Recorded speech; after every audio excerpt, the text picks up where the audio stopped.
My name is Ava, and I am 34 years old, living with my husband, James. We both work for the company that my father-in-law founded.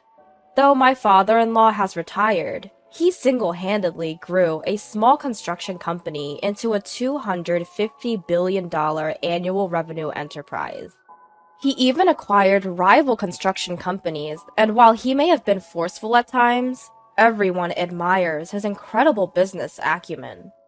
James, who was chosen to follow in his father's footsteps, was raised as a pampered child and has a gentle character that I fear doesn't hold up in the harsh world of business. While gentle may sound nice, in reality, he's incredibly indecisive, and I've started to feel he isn't fit to be a husband, let alone a CEO. James has even admitted, "I'm not cut out to be a CEO. I'll probably just be a figurehead if I become one. It's easier for me that way," showing no real intention of seriously taking over the company. We've been married for 5 years, and lately I've grown frustrated with his lack of initiative. In contrast to James, I consider myself to be quite decisive, and it seems my father-in-law during his active years appreciated this about me and delegated various tasks to me. Before marrying James, I worked at a bank, so I am used to managing finances and always have the numbers in mind while working. When I got married, I quit my job at the bank and planned to become a full-time homemaker. However, my father-in-law requested that I work for the construction company instead. Shortly after I began working, my father-in-law started inviting me to participate in board meetings and sought my opinion on management matters. At first, the board members seemed skeptical about including the founder's daughter-in-law in important meetings. But as I consistently provided relevant insights, they started listening to my suggestions. Although James was also a board member, he rarely attended meetings, and this was accepted by the other board members and my father-in-law as the norm. When I returned home from a meeting one day, I found James nonchalantly watching TV. "Why didn't you attend today's meeting?" I asked angrily. "You're a key member. You should take it seriously." Without showing any remorse, he retorted, "Even if I attend, I don't really understand the discussions. Besides, the board members prefer you, so there's no problem, right?" I wondered if he was irritated by my participation in board meetings, so he made such remarks. My father-in-law has been teaching me the intricacies of running the business and seems to be grooming me as his successor.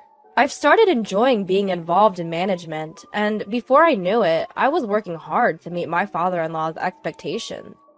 About 2 years after I started attending meetings, my father-in-law retired completely.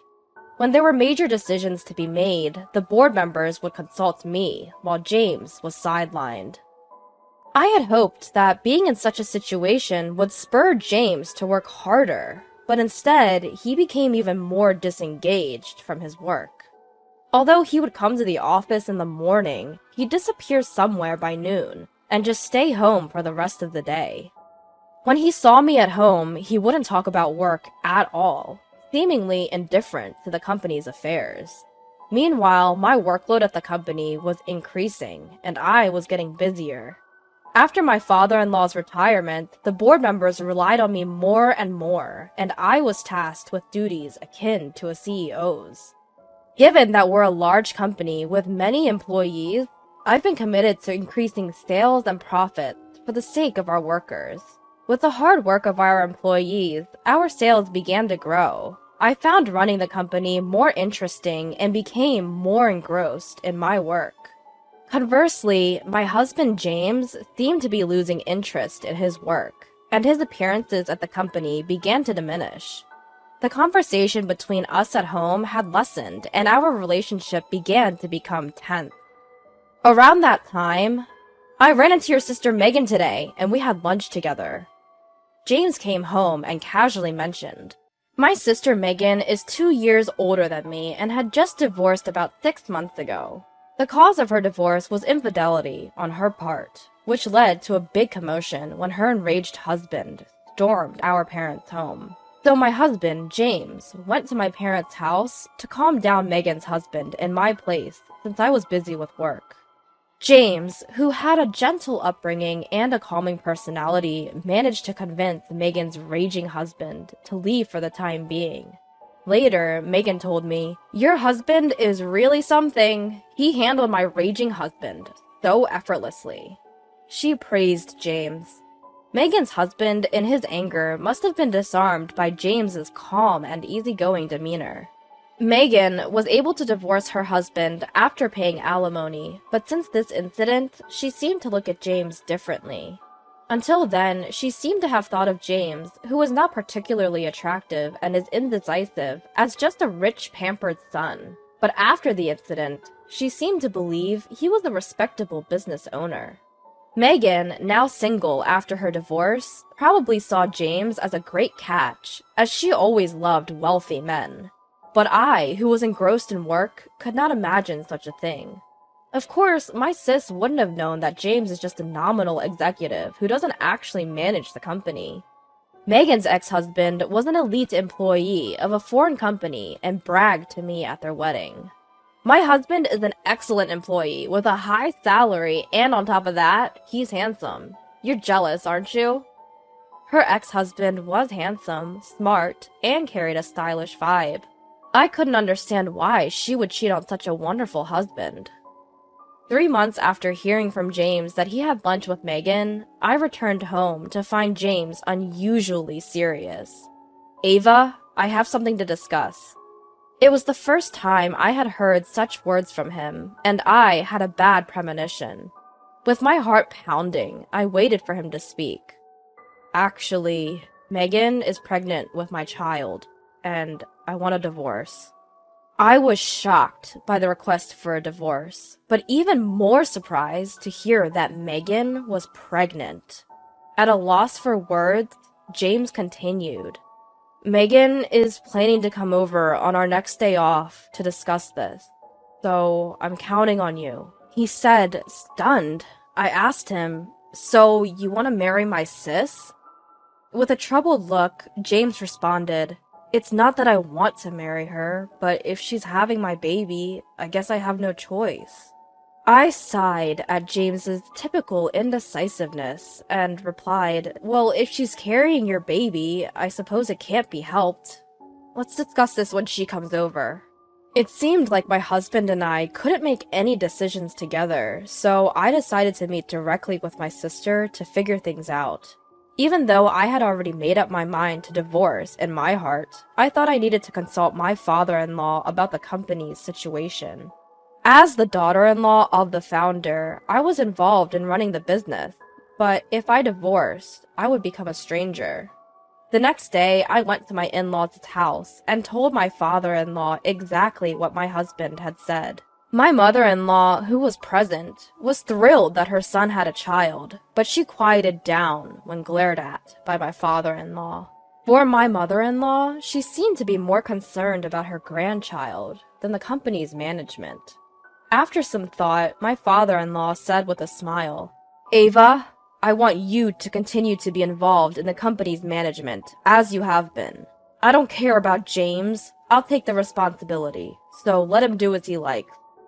It seems that my father-in-law values the management of the company more than his son or grandchild. Even though he has retired, my father-in-law, as the founder, still has a strong voice in the company, and most of the company's shares are held by him, so there are no executives who go against his will. I was also getting interested in my work, so I was reluctant to give up now. Now that my job was settled, it was time to discuss the future with my sister. On my day off, my sister came to my house with a big smile and said, "Ava, it's a pity you couldn't have a baby. Haha, I'll give you plenty of consolidation money. Please leave this house immediately." She said it with a triumphant air.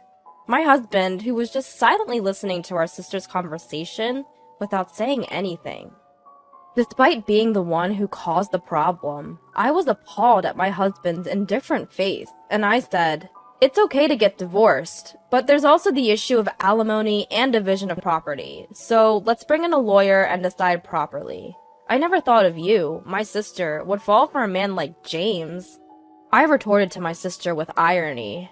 My sister glared at me with a stern face for a moment, but quickly regained her composure. I finally realized it. It's not about looks and men. It's about the inside. It was funny to hear my sister talk as if she fully understood my husband's inner self, and I said, holding back my laughter, "That's great, isn't it? From now on, live happily with James." The inner self my sister was talking about might be money. She seemed to have been under the impression that my husband was the president of my father-in-law's company, but it didn't seem like she had heard anything from him. When the discussion was over, my sister said she would start living here and brought a moving company, so I only took out the necessary items. Knowing my quick-tempered sister, I had already arranged for a new apartment. I also hired a lawyer and had documents prepared for the division of property and claims for alimony. The next day, after moving out my belongings, I started negotiations for alimony and division of property with my husband and sister, accompanied by my lawyer. My husband was still present that day, sitting with an indifferent face, and only my sister was speaking. "As I said before, I'm willing to pay as much alimony as you want, so please decide at your convenience." Hearing my sister's words, my lawyer decided to also claim alimony against my sister, in addition to my husband.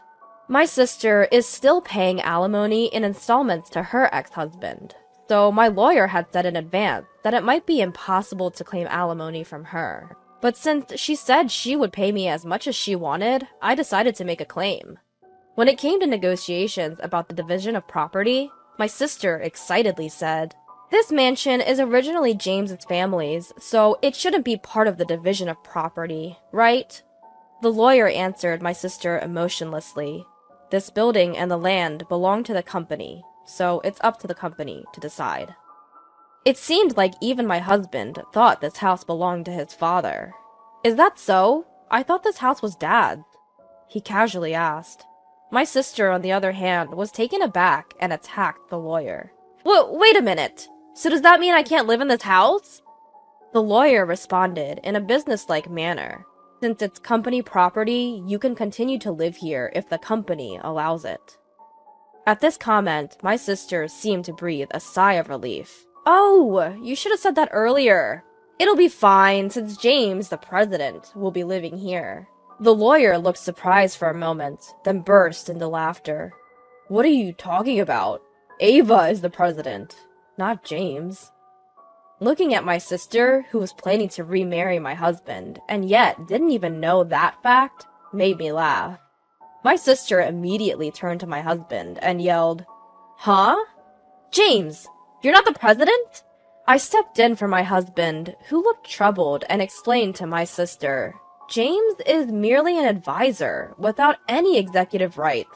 I'm an executive director, but I was also made president. Our father-in-law, the founder, had always been the president, but when he retired, he made me an executive director, and even the president. The other executives also appreciated my performance, and there was no opposition.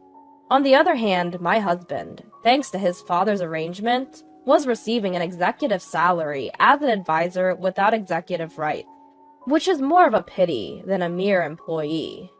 Even though it's called an executive salary, since he wasn't really doing any work, it was less than what an ordinary employee would get. So I was bearing all the living expenses. My husband, who didn't care about our household finances, didn't even care whether the house he was living in was company-owned or belonged to his father. Although our home was company-owned, my responsible father-in-law had always charged me rent, so I thought of it as a normal rental property. The lawyer, still laughing, asked me, "Can we continue to rent this house to James?" My sister reacted to the rent part of the lawyer's question.